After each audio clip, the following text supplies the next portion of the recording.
पे होता जहाँ पे वो जिंदगी जी रहा था। मैं अपने बारे में थोड़ा सा आपसे डिस्कस करूं तो कुछ आज से 18-20 साल पहले ये बिनू सैनी कुछ भी नहीं था, सिर्फ और सिर्फ एक फार्मर का बेटा था।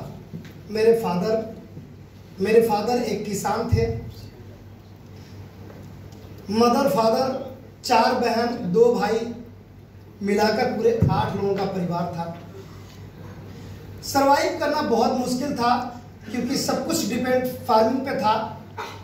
हमारे पुश्तों में कोई नौकरी नहीं किया था, मेरे पुश्तों में कोई अमीर नहीं बना था, मेरे पुश्तों में कोई साइकिल नहीं खरीद पाया था। इस परिवार से मैं आया था। साथियों, मैं आप सबको बताना चाहता हूं कि मैं जब इस बिजनेस में आया था तो मुझे कुछ भी नहीं समझ में आया था। जब प्लान में देख रहा था तो अब तो बहुत कुछ बदल गया है। जब मैं प्लान देखा था तो कंपनी में सिर्फ और सिर्फ एक प्रोडक्ट हुआ करता था और वो प्रोडक्ट होता था 100 आवर्स का internet pack, 40 MB web space. Internet के ऊपर एक स्पेस मिलता है जहाँ पे फोटोग्राफ्स वगैरह, साइड वगैरह बना सकते हैं। तो उस दौर की बात थी, यही सेप शॉप में मिलता था। फ्रेंड्स 7875 की ज्वाइनिंग थी मेरी। वो पैसा मैं कहाँ से लेके आया था मैं खुद ही नहीं बता पाऊंगा कहाँ से लेके आया था। किससे मुंह खोला, किससे अरेंज किया, किसी तरीके से इसको ज्वाइन करने के लिए। बहुत गरीबी थी और आज से 17-18 साल पहले 8,000 रुपये का वैल्यू थी, 100 रुपये की वैल्यू थी। आज तो 1,000, 2,000, 10,000 की कोई वैल्यू नहीं है। फ्रेंड्स, मैं आप सबको बताना चाहता हूं कि ये बिनू सैनी आज यहां तक पहुंचा है तो सिर्फ गाइडलाइन की वजह से। ये बिनू सैनी उतनी गरीबी से चल के आया था, एक प्रोडक्ट को लेके चला था। मैं बहुत इंटेलिजेंट नहीं था, बहुत हायर एजुकेशन मेरी नहीं थी। जस्ट सिंपली जिस तरीके से हाई स्कूल इंटर आपने किया होगा, ग्रेजुएशन आपने किया होगा, उसी तरीके से हाई स्कूल इंटर ग्रेजुएशन मैंने भी किया था। पॉलिटेक्निक 98 में कंप्लीट किया, नौकरी किया, नहीं समझ में आया। इच्छाएं बड़ी थी, बहुत कुछ करना था, जीवन में बहुत कुछ पाना था, सपनों को पूरा करना था, नहीं समझ में आया। वापस आया घर पे, बाबूजी को बोला बाबूजी मुझे अब नौकरी नहीं करना है, मुझे बिजनेस करना है, बहुत अमीर आदमी बनना है, मुझे ढेर सारा पैसा कमाना है, अपनी पीढ़ियों की गरीबियों को दूर करना है। ऐसा सोच था मेरा। बाबूजी बोलते हैं कि पढ़ाया लिखाया सपनों को पूरा करने के लिए कि एक दिन मेरा सपना तो पूरा करेगा, नौकरी करेगा और हम लोग हमारे परिवार की सारी गरीबी दूर कर देगा। मैंने बाबूजी को समझाया कि बाबूजी देखिए, नौकरी से अपने परिवार की गरीबी में कभी नहीं दूर कर सकता, क्योंकि मैंने बहुत लोगों को देखा है नौकरी करते हुए और रिटायर्ड होते हुए अपने दौर में क्या कर पाते हैं नौकरी वाले। 2 कमरे का मकान बनाया, बच्चों को पढ़ाया लिखा, शादी ब्याह का कहानी खत्म। तो वो वाली जिंदगी मैं नहीं जीना चाहता था, जिसकी वजह से मैं बोला मैं बिजनेस करूंगा। बाबूजी ने मरता क्या ना करता, उस जमाने में बाबूजी ने किसी तरीके से मेरे मामा सिंदरी कोल प्लांट धनबाद के अंदर इंजीनियर हुआ करते थे। उस समय उनकी 70-75 हज़ार रुपये की सैलरी हुआ करती थी। उनसे 1-2 लाख रुपए कर्ज लिए बाबूजी और किसी तरीके से अरेंज करके 4-5 लाख रुपए मुझे दिया। मैंने एक इलेक्ट्रॉनिक का शॉप डाला, इलेक्ट्रॉनिक से मैंने पॉलिटेक्निक किया हुआ था। और उसके बाद साथियों मैं बताना चाहता हूँ आपको कि 1-1.5 साल मैंने दुकान को संभाला। बिजनेस का अनुभव नहीं होने के कारण वो 4-5 लाख रुपए की पूंजी माइनस में होगी, 1.5-2 लाख में कन्वर्ट होगी, ये स्थिति आ गई। तो एक तो नौकरी मैं नहीं किया, दूसरा बिजनेस किया, उसमें भी फेल, नौकरी में भी फेल, और घर वाले, और तीसरा नहीं करते हैं कि एक और बात, जब आपके पास ज्यादा मुसीबत आती, ज्यादा प्रॉब्लम आने लगती है, ठीक है, तो कोई ना कोई ऐसा अपॉर्चुनिटी और आता रहता है आपके सामने, ठीक है, और अपॉर्चुनिटी आता रहता है जिसको पाने के लिए अगर आप मेहनत करते हैं तो लोग, आपके घर वाले ही उसको आपको नेगेटिव करते हैं। उसी पीरियड में सेफ सा बिजनेस हमको आया जब दुकान घाटे में चल रहा था। तो बाबूजी को बोला कि बाबूजी हम इस काम को करना चाहते हैं, हमको इतना पैसा चाहिए। बाबूजी ने बोला कि नौकरी नहीं किया, बिजनेस करवाया, घाटे में करा दिया। अब ये तीसरा क्या करने जा रहा। मेरे बड़े भाई उस समय फार्मास्यूटिकल कंपनी के अंदर गोरखपुर में एमआर थे, 4500 रुपये सैलरी थी उस जमाने में। तो भैया बोलता है सुन, जो कर रहा है ना वही कर। ये चोर और कंपनी है, आए ये लेके भाग जाएगी तो बहुत सारी बदनामी होती है और लोग घर पे पैसा लेने के लिए आ जाएंगे। तमाम इस टाइप की बातें, मतलब नहीं कहते हैं कि आपके कामयाबी के रास्ते में सबसे बड़ा अगर कोई रोड़ा है तो आपके परिवार के लोग हैं, सबसे बड़ा। फ्रेंड्स, मैं अपने बारे में बताऊं तो मेरे बड़े भाई उस जमाने में पोस्ट ग्रेजुएट 1990 के दशक में पोस्ट ग्रेजुएट था मेरा बड़ा भैया, और 45 रुपए की अर्निंग थी। वो व्यक्ति मेरे को समझाता है कि ये फालतू काम है, इसके चक्कर में मत पड़, जिंदगी बर्बाद हो जाएगा, कुछ नहीं कर पाएगा। मदर फादर ओबियसली अंगूठा छाप थे, जो भैया बोलता था उसी रात में वो भी बोलते थे कि ये फालतू काम है। लेकिन मेरा साथ किसी ने दिया इस बिजनेस के लिए, मैं आपको बता देना चाहता हूं। मेरी एक बहन है तीसरे नंबर की, उन्होंने इस बिजनेस के लिए मेरा साथ दिया। अपनी अंगूठी उस जमाने में 5 रुपए का उन्होंने बेचा और मुझे 5 रुपए दिया, बाकी पैसे इधर उधर से अरेंज करके और मैं ज्वाइन किया। फ्रेंड्स, रास्ता मुझे मिल गया, रास्ता मिल गया। घर वाले रोड़ा बनते रहे, मैंने बोल दिया था बाबूजी 6 दिन आपका दुकान देखूंगा, 1 दिन मैं इस बिजनेस को करूंगा पार्ट टाइम में। दोस्त ने इसको पार्ट टाइम में शुरू किया था, लेकिन पार्ट टाइम का मतलब पार्ट टाइम, पार्ट टाइम का मतलब पार्ट टाइम। अगर मुझे संडे को देना है, कुछ भी हो जाए, देना है तो देना है। और साथियों, मैं आप सबको बताना चाहता हूं कि मैं कामयाब क्यों हो गया। इसके पीछे सिर्फ एक कारण था, एक कारण था। बहुत रिजिड आदमी में था मैं, बहुत रिजिड। जब तक मैं डायमंड नहीं बना, डायमंड तो छोड़िए जी, आज भी ये स्थिति है कि अपने रिश्तेदार की शादी में नहीं जाता हूं, रिश्तेदार के घर में कोई भी फंक्शन हो जाए नहीं जाता हूं। आज की कंडीशन, या तो 1 दिन पहले या तो 1 दिन बाद जाता हूं, उस दिन नहीं जाता हूं।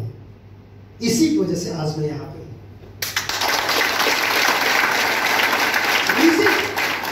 मैं रिजिड बन गया, रिजिड टाइप का व्यक्ति आज भी हूं। मान लिया कि ये मुझे करना है तो करना है, चाहे कितनी भी मुश्किलें आ जाए, चाहे कितनी भी बाधाएं आ जाए। देखिए, बताना चाहता हूं कि जो जीतने वाला घोड़ा होता है ना, उसका तेवर अलग होता है, ध्यान रखना। जो जीतने वाला घोड़ा होता है उसका तेवर अलग होता है, ध्यान देना। सुर में सुर नहीं मिलाता है, लोग उसके सुर में सुर मिलाते हैं।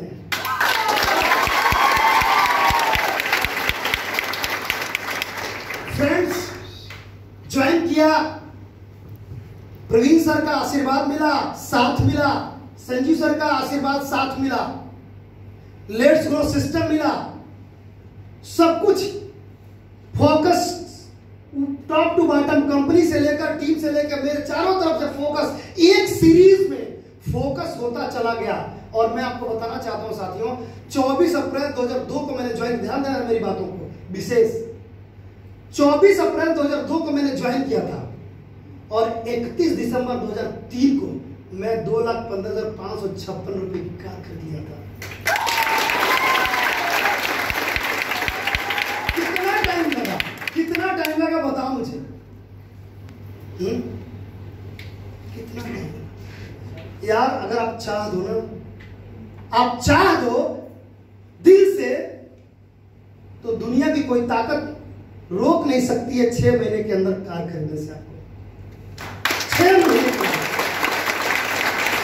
1 साल के अंदर, 1 साल के अंदर। साथियों, मैं आपको बताना चाहता हूं,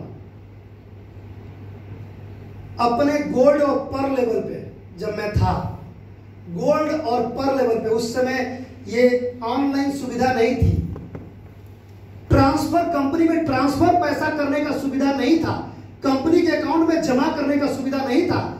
डिमांड ड्राफ्ट बनवाते थे, पहले जाते थे, पैसा जमा करते थे, डिमांड ड्राफ्ट बनता था और फिर कंपनी के अंदर हम लोग कोरियर किया करते थे। उस जमाने का मैं सोचिए, और उस दौर में गोल्ड पर लेवल पे 70 सेलें, 100 सेल हम भेजते थे अपने दम पे।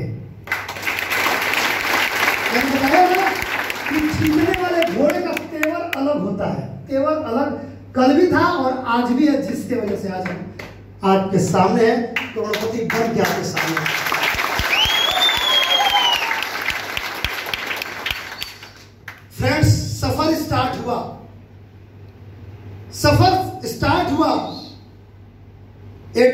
बाद वैगनार कार, वैगनार कार के बाद ए स्टार कार, ए स्टार कार के बाद फोर्ड फिएस्टा,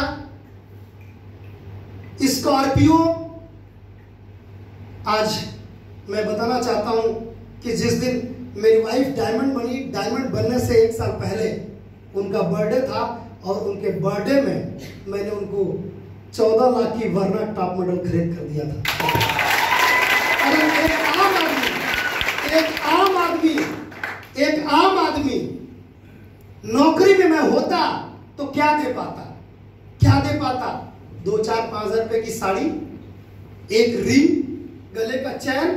क्या नौकरी वाला आदमी 13-14 लाख रुपए की गाड़ी दे सकता है क्या? आप मुझे बताइए, दे सकता है तो कौन दे सकता है? बिजनेसमैन नहीं, सेठ साहब के लोग, क्योंकि सेठ साहब के लोगों के पास जिगरा है और किसी के पास नहीं है। ये तो रही गाड़ियां, प्रॉपर्टी। सुनो, बाबूजी हमारे डेथ किए तो हम 2 भाइयों के बीच में, बाबूजी जब डेथ किए तो 2 भाइयों के बीच में 2 मट्टी का घर नहीं, कमरा, गांव में होता ना मट्टी का खपड़ा वाला, झारखंड में आज भी दिखता है ना। मैं जाता हूं टाटा जमशेदपुर, ठीक है। वो 2 कमरा दिए थे 2 भाइयों के बीच में। आपको बताना चाहता हूं साथियों कि आज उस गांव का सबसे बढ़िया किसी का घर है तो वो मेरा घर है। ये सेठ साहब की वजह से, गुरुजनों की वजह से हो पाया, उनकी गाइडलाइन में चलने की वजह से हुआ।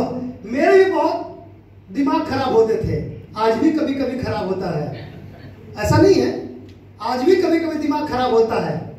लेकिन जब दिमाग खराब होता है तो डाउनलाइन के पास नहीं जाता हूं, अरे यार ऐसे हो गया, नहीं, अपने गुरु लोगों के पास जाता हूं, अपने प्रवीण सर के पास जाता हूं, बताता हूं कि सर ये ऐसे हो गया, तो बता दे, घबरा मत बेटा, हो जाएगा सही। साथियों, अगर ऐसा आप करते हैं तो आपके जीवन में अगर ऐसा करते हैं तो आपके जीवन में फेलियरशिप कभी नहीं आएगा, आप पीछे कभी नहीं जाएंगे। लेकिन प्रॉब्लम कहां है? प्रॉब्लम यह है कि लोग ऊपर वाले को अपनी प्रॉब्लम ना सुना के, किसको? नीचे वाले को, हम तो जाएंगे सर, हम तुमको भी ले जाएंगे। समस्या यही है, समस्या यही है। पूरा हिंदुस्तान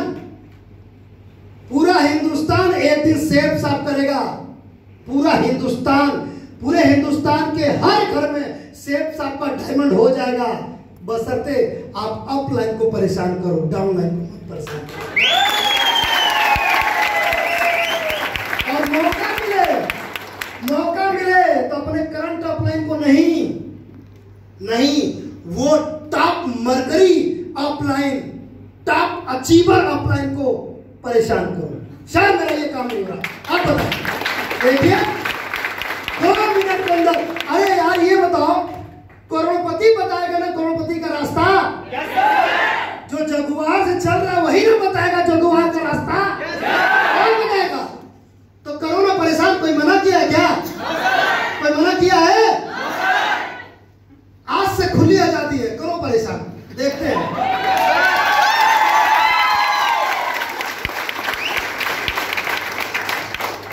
फ्रेंड्स, गांव के अंदर सबसे सुंदर घर बनाया, उसके बाद थोड़ा सा बता देता हूं पीछे की बात। जब मैं अपनी मारुति 800 कार खरीदा था तो 2 छप्पड़ वाला घर मेरे पास था, और घास फूस की झोपड़ी होती है ना, वो भी था मेरे घर पे। तो जब कार खरीदा तो गांव में ये हलचल हो गया, बाबूजी को लोग बोलते थे, गांव के लोग, समझदार लोग, गांव में नहीं, कुछ समझदार होते हैं, बोलते हैं, चाचा भैया आपका लड़का ना आपका खेत जो है गिरवी रख के बैंक में और कार खरीदा है, अब तो गया खेत।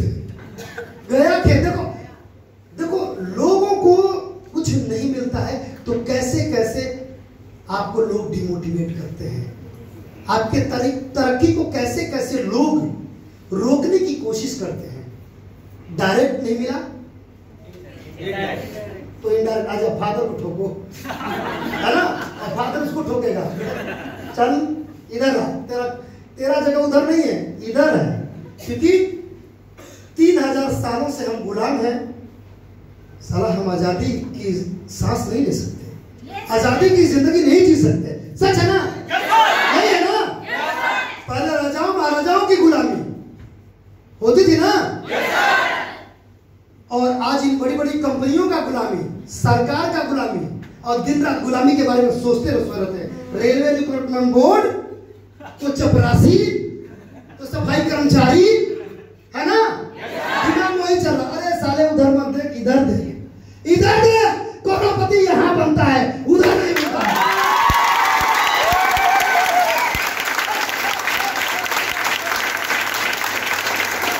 फ्रेंड्स, मैं आपको बताना चाहता हूं, बाबूजी के माध्यम से बच्चे को गिराने की कोशिश की गई। बाबूजी को हमने एक बात समझा, बाबूजी ठीक है आप पढ़े लिखे नहीं है, आपने कोई कागज दिया था क्या, घर जायदाद का, खेत का दिया था क्या, कोई पेपर वगैरह हमको? बोले नहीं। तो हमने कहा फिर आपको बैंक में मैं कैसे गिरवी रख लिया? अरे बाबूजी ये लड़का आपका कमा रहा है और एक दिन देखिएगा यहाँ महल खड़ा होगा। तो बाबूजी बोलते हैं कि अरे वो फलाना तो कह रहा था कि घर मड़ई का है और लड़का कार से चल रहा है। अब देखिए कैसे कैसे लोग आपको डिमोटिवेट करने की कोशिश करेंगे। नहीं कहते हैं आप गरीब हो जाओ, आप अमीर हो जाओ, आप रोडपति हो जाओ, आप करोड़पति हो जाओ, लोगों का काम है कहना और आपका काम है चलते रहना।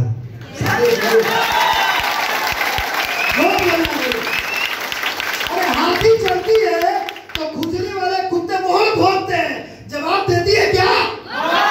देती है? तो आप क्या हैं? मंजिल साला जब तक नहीं मिलेगा तब तक हम रुकेंगे नहीं, चाहे दुनिया जो बोले, चाहे जो बोल ले। हम पागल हैं, दीवाना है किस चीज का? कामयाबी का, क्राउन एम्बेसडर का, यूनिवर्सल क्राउन एम्बेसडर का दीवाना है। साला जब तक नहीं मिलेगा रुकेंगे नहीं। Yes sir. उसके बाद फ्रेंड्स, उसके बाद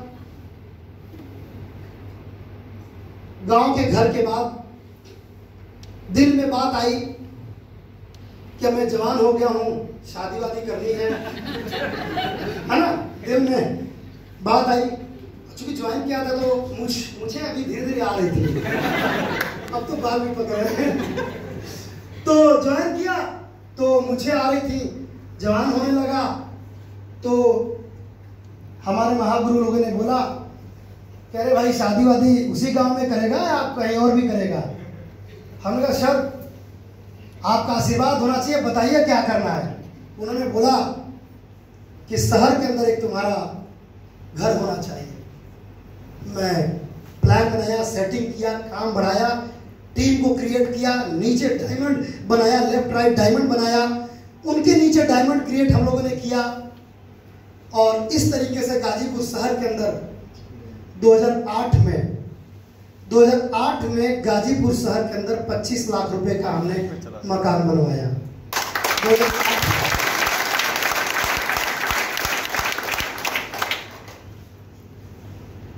फ्रेंड्स, मेरी रूबी की प्रमोशन थी 6 जुलाई 2009, 7 जुलाई 2009, 2 दिन प्रमोशन था, 2 दिन इवेंट था। 5-5 हजार लोगों का बनारस के अंदर हम लोगों ने करवाया। उसमें रूबी का प्रमोशन था। कंपनी से हमारे डायरेक्टर हरीश मोदी जी, राजवन सर, टीटू भाई, ये सारे वहां पे आए हुए थे। वहां मेरा रूबी का प्रमोशन था, शायद वीडियो आप लोगों ने देखा होगा। 10 लाख रुपए की कार में फोर्ड फिएस्टा, पहली डीजल कार मैं खरीदा अपने रूबी प्रमोशन पे। 10 लाख रुपए। नहीं कहते हैं कि जीतने वाले का तेवर अलग होता है। रूबी पे फिएस्टा 10 लाख की। सोच लो, सोच लो भाई। उसके बाद प्लान बना, सेटिंग बना, गाजीपुर के अंदर घर। अब उसके बाद एक और प्रॉब्लम आती है, नहीं कहते हैं कि वही पत्थर पे फूल माला चढ़ता है जो सहता है, जो टूट जाता है छेनी हथौड़ी के मार से, उसके ऊपर चप्पल जूता उतारे जाते हैं। गलत क्या तो बताओ, है ना? जब मूर्ति बनाया जा रहा था तो मैं टूटा नहीं, बिखरा नहीं, और इसलिए आज मैं मूर्ति बन के सामने वो लोग फूल माला चढ़ाते हैं। उसके बाद हमारे अपने बोलते हैं अब गाजीपुर नहीं रहना है, अब तुमको बनारस में रहना है। तो बड़ा कष्ट हुआ यार कि साला गांव पे भी नहीं रहने दिया, यहाँ भी नहीं, अब बोल रहा बनारस। ये करना क्या चाहता है मेरे साथ? हाँ, ऐसा होता है ना, आपके माइंड में आता है ना, अपना बोलता है ये नहीं, ये करना है, वो हम कैसे करें? जब देखो तो परेशान करते रहते हैं, है ना? बोलो। असली परीक्षा का घड़ी वही है, वही छेनी और हथौड़ी है, मारा जा रहा है। अब टूट गए तो नीचे जूता चप्पल लो सर पे, लेकिन अगर सह लिए तो माला फूल। इतिहास के पन्नों में अमर हो जाओगे कि ये मंदिर बना था इस सन में, है ना? बोलो। अब वही बनारस आ जाना है। अब सारा समझ नहीं आ रहा बनारस क्या करने जाए, तो घर दो जगह हो गया, गाड़ी भी हो गई, सब कुछ हो गया। अब भाई बड़ी तकलीफ थी। फिर मैं सोचने लगा, वाइफ तब तक मेरी शादी भी हो गई थी। हाँ, मैं बताना चाहता हूँ कि ये तो बीच में रूबी प्रमोशन के बाद 7 जुलाई 2009 को रूबी प्रमोशन था, और 2010 21 फरवरी 2010 को मेरा डायमंड शिप का प्रमोशन उसी बनारस में 5000 लोगों के बीच में हुआ। तो डायमंड शिप के प्रमोशन से पहले फरवरी में प्रमोशन था, और 21 नवंबर को मेरी मैरिज थी। और बताऊं साथियों कि डायमंड लेवल मैंने शादी किया, और 5 स्टार होटल के अंदर शादी मैंने किया। 250 लोगों को मैंने बुलाया। एक सपना था जो हमारे प्रवीण सर, संजीव सर ने बनवाया था। ये सपना, मेरा सपना, देखिए मैं इस बिजनेस में आया था तो कोरा कागज आया था, ये है ना, इस पे कुछ नहीं लिखा है, ऐसे ही कोरा कागज आया था। हमारे अपने ने जो ड्रीम बनवाते चले गए, और उस पर मैं काम करता चला गया, और उस पर को गोल में कन्वर्ट करता चला गया, और मैं अचीव करता चला गया। इन लोगों ने प्लान बनवाया कि विनोद तुझे इतिहास बनाना, मैं बना दूंगा। उन्होंने बोला बनाना, मैं बना दूंगा सर, आदेश करो। तुझे 5 स्टार में शादी करनी कर दूंगा सर, आप जो बोलो। 25 लाख रुपए खर्च किया था शादी में 2009 में। 25 लाख रुपए 2009 में। आप छोड़ लो उसकी कीमत, मल्टीप्लाई कर लेना, कितने में, करोड़ों में चला जाएगा।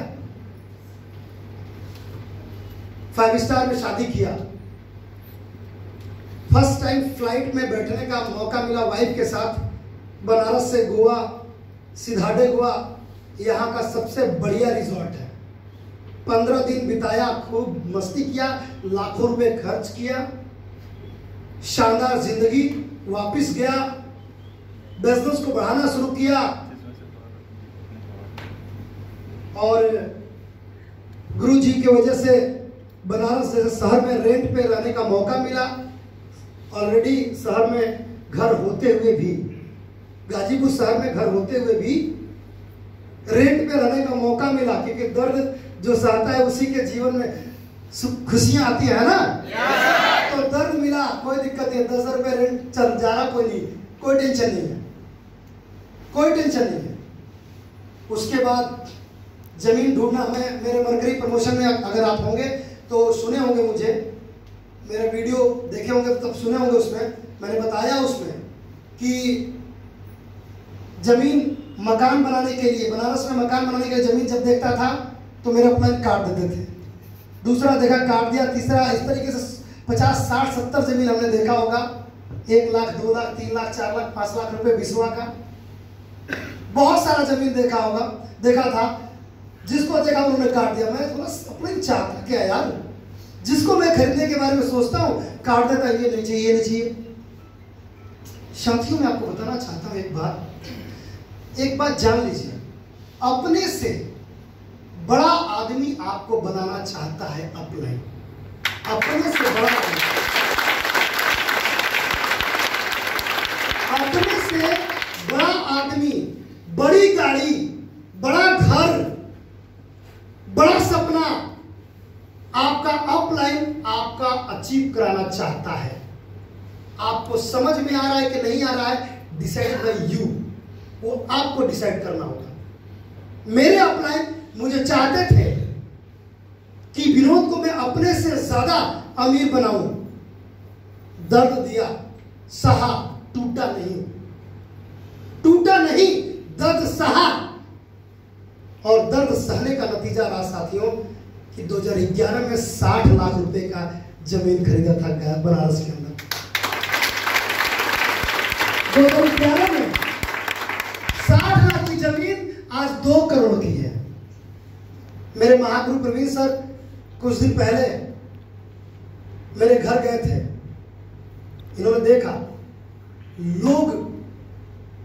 मैंने लोगों को देखा है, अच्छे नेटवर्करों को देखा है। आजकल चल रहा है, टेंशन चल रहा है आजकल, अपनी बीवी नहीं अच्छी लगती है, दूसरे की अच्छी लगती है। साला तुम्हारे अपलाइन का करोड़ों का 5-5 करोड़ का घर है, वो साला फटीचर एक कर्जे में खेत बेचकर साला एक गाड़ी खरीद लिया तो उसकी गाड़ी अच्छी लगती है। गलत क्या तो बताओ, उसका चर्चा करते हैं। अरे साले देख, करोड़ों का घर है, पागल हो जाएगा। मैंने देखा है बड़े बड़े अच्छे आजकल कुत्ते बिलार की तरह नेटवर्किंग कंपनियां खोल रही है ना, खोल रही है। आपको भी टच होते होंगे कहीं ना कहीं फेसबुक पेज पे, उस पे आजकल फेसबुकिया बीमारी चल रही है, ठीक है? तो फेसबुकिया बीमारी से दूर रहना भाई, है ना, इससे दूर रहना। आज मैं देखा बहुत सारे लोगों को कि अपने को दिखाने के चक्कर में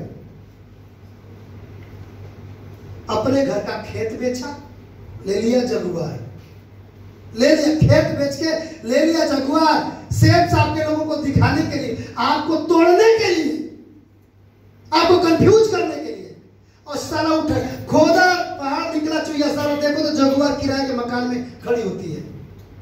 कहाँ मारो साले को दूध थप्पड़, उसके घर साले तो अपना घर दिखा, चल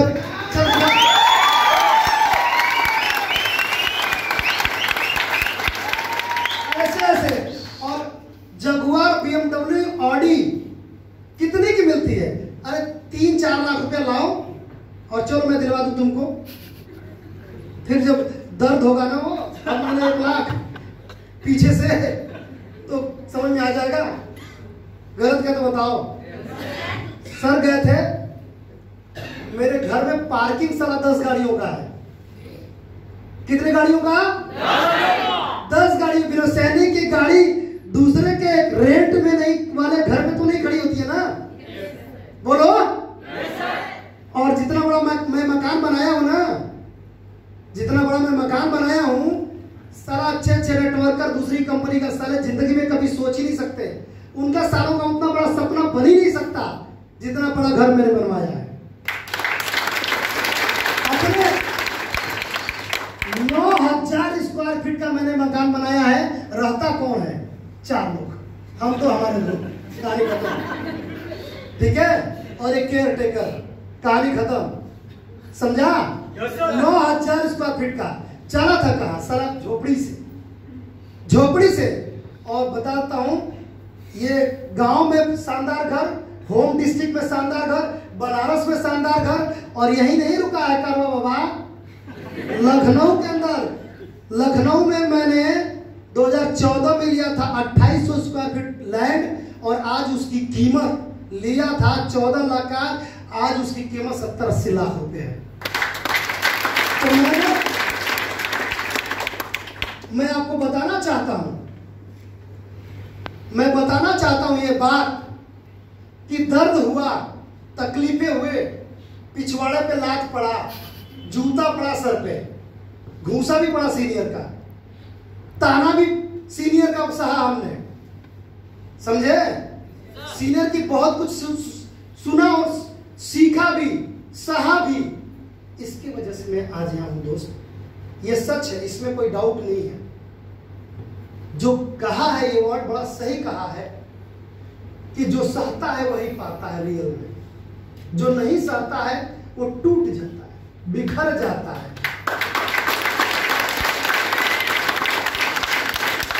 और जो टूट गया, बिखर गया, उसके जूता चप्पल का माला पड़ता है और कुछ भी नहीं भाई। देखो हम सीधा सीधा बोलते हैं, सीधा जानते हैं, इस बिजनेस में अपना दिमाग कभी नहीं चलाना, इस बिजनेस में अपलाइन के दिमाग से चलना, नैया पार लग जाएगी। अगर अपना जहां चलाया फेल हो जाएगा, फेल हो जाएगा। और कौन अपलाइन? जो टॉप रिच अपलाइन जो आपका बेटा है, उसकी बातों को सुनना। This is my challenge. आपको डायमंड क्राउन और crown ambassador, universal crown ambassador बनने से कोई रोक नहीं सकता।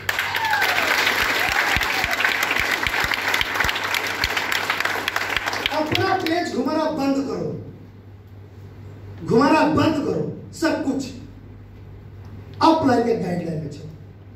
अपलाइन ही है, क्योंकि मैं अपलाइन की इसलिए तारीफ करता हूं, रियली बताना चाहता हूं, अपलाइन का इसलिए तारीफ करता हूं इतना ज्यादा, अपलाइन के बारे में इतना ज्यादा क्यों बात करता हूं, इसके पीछे सिर्फ और सिर्फ कारण है कि यार जो करोड़पति बना है वही हमको करोड़पति बनाएगा।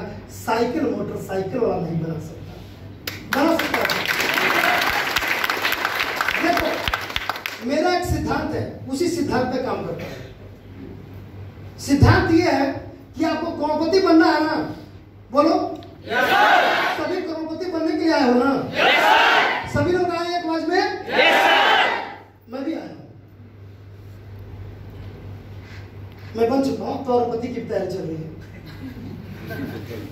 मेरा सिद्धांत है कि किसी एक अमीर अपलाइन जो करोड़पति है उसको पकड़ लो, ध्यान रखना, और जो वो करता है वही आप करो, आप करोड़पति बन जाओगे। इसी फार्मूले पे मैं काम करता हूं, इसी फार्मूले पे मैं काम करता हूं, और मेरी भी टीम ये इसी फार्मूले पे काम करती है। बाकी सक्सेस का कोई दूसरा फार्मूला नहीं मुझे लगता है। प्रवीण सर बैठे हुए हैं।